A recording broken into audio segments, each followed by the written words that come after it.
The studio lights of Loose Women glowed brighter than usual that morning, casting a polished sheen over the familiar set of pastel sofas and coffee mugs. There was a buzz in the air, subtle but unmistakable, the kind that producers recognized as either television magic or impending disaster.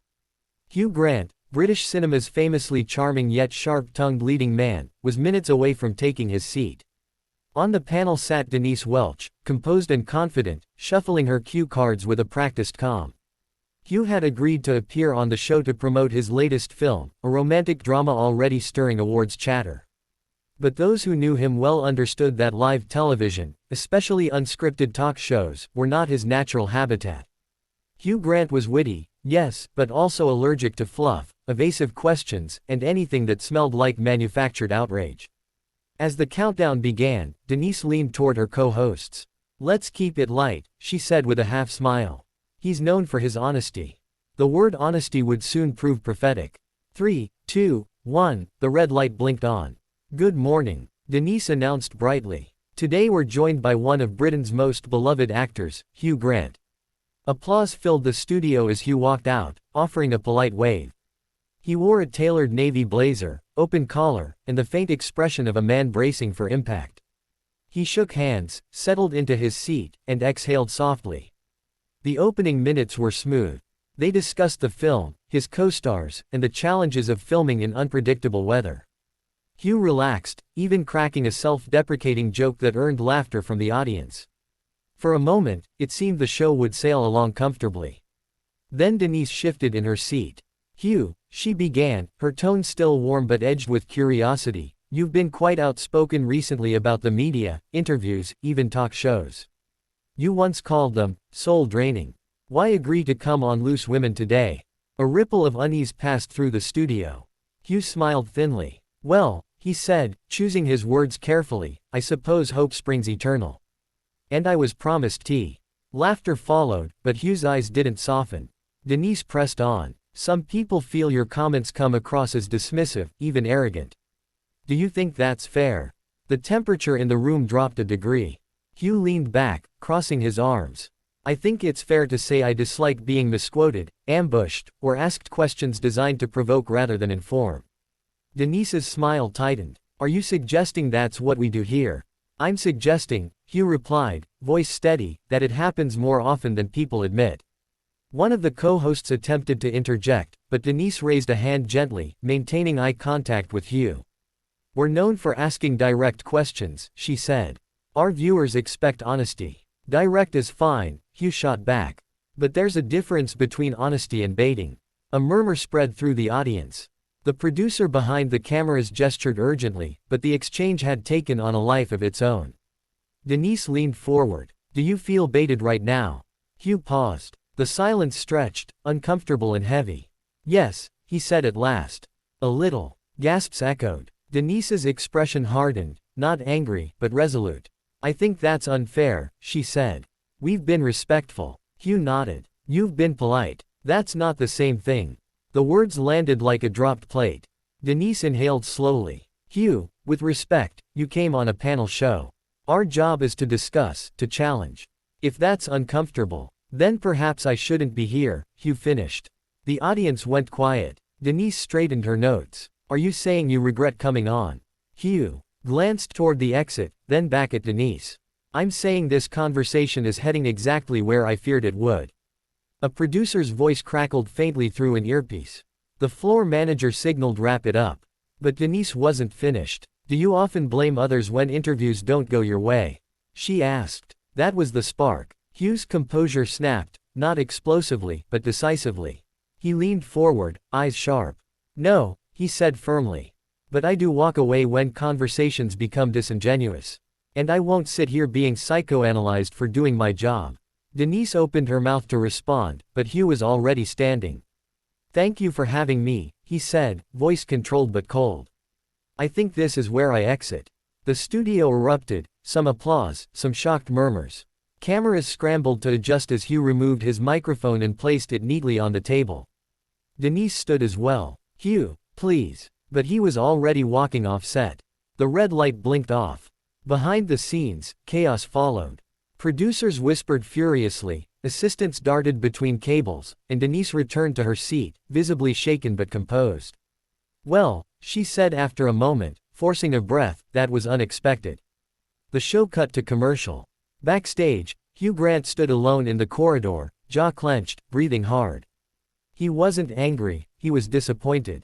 Disappointed that the conversation had turned combative. Disappointed that his instincts had been right.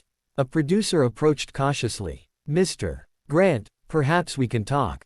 Hugh looked up, eyes tired. "I've said enough for one morning." As he walked away, phones across the country buzzed with breaking clips, hashtags ignited on social media, and a single question echoed everywhere. The fallout began before Hugh Grant even reached his car. Inside the Loose Women studio, the atmosphere after the commercial break was thick with tension. Denise Welch sat upright, hands folded tightly in her lap, her professional smile now replaced by a more serious, defensive expression. The other panelists exchanged quick glances, unsure whether to comfort her or distance themselves from what had just unfolded. "Well," Denise finally said, turning back to the camera, "that wasn't how we expected today to go." Her voice was steady, but viewers at home could sense the undercurrent of frustration. Denise clarified that the show never intended to make Hugh uncomfortable and emphasized that Loose Women had always been a place for open, honest discussion. But outside the studio walls, the narrative was already spiraling out of control. Within minutes, clips of Hugh standing up and walking off were everywhere: X, Instagram, TikTok, YouTube Shorts, captioned with phrases like, "Hugh Grant snaps," and "Live TV meltdown." Hashtags trended rapidly. Hashtag Hugh Grant, hashtag Loose Women Clash, hashtag Denise Welch. Opinions split sharply. Some viewers applauded Hugh, calling him refreshingly honest, and praising him for refusing to play along with what they described as gotcha television. Others accused him of arrogance, arguing that celebrities should expect tough questions when appearing on live panel shows. Backstage, Denise was furious, but not out of control. "That wasn't fair," she told a producer, her voice low. He came in defensive. "I did my job." The producer nodded cautiously. "Public reaction is mixed. We'll need a statement." Meanwhile, Hugh sat in the back of a black car, staring out the window as London slipped past. His phone buzzed non-stop, but he ignored it. For Hugh, the decision to walk off hadn't been impulsive, it had been inevitable.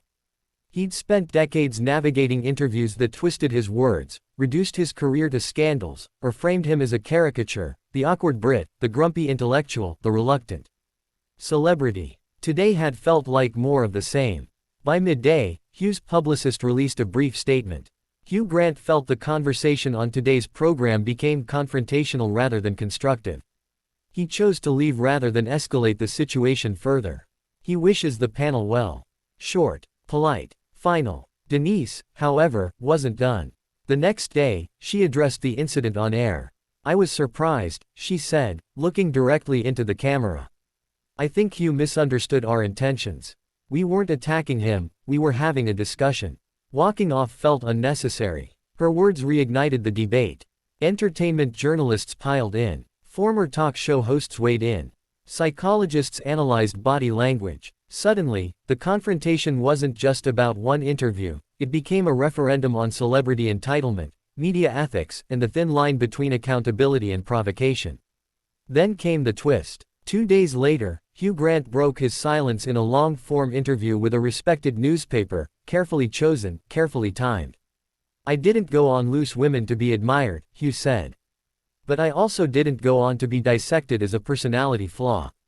When a conversation stops being curious and starts being accusatory, I check out." When asked directly about Denise Welch, Hugh paused. "I don't dislike Denise," he said. "She's sharp. But sharp tools can cut both ways." That quote dominated headlines. Denise read the article that evening, her jaw tightening with each paragraph. To her, Hugh's comments felt patronizing, another famous man walking away while she was left to justify herself. On her own social media, she responded, "Asking questions is not an attack.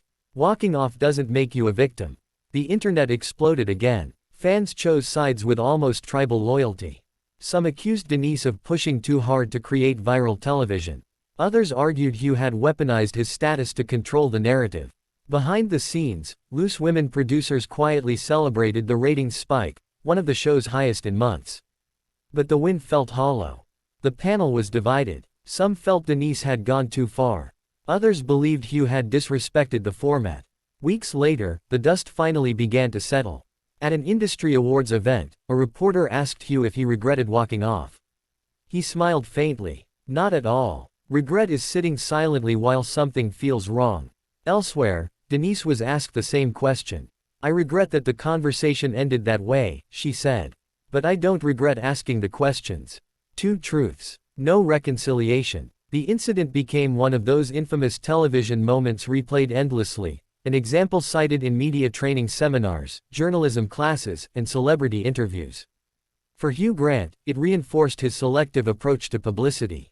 He became more cautious, more distant from live television. For Denise Welch, it reaffirmed her reputation as a fearless interviewer, unafraid to push, even if it cost her public favor. And for viewers, it left a lingering question that no headline could answer definitively. When a celebrity walks off live TV, is it a stand for dignity, or an escape from discomfort? Sometimes, the truth lies uncomfortably in between.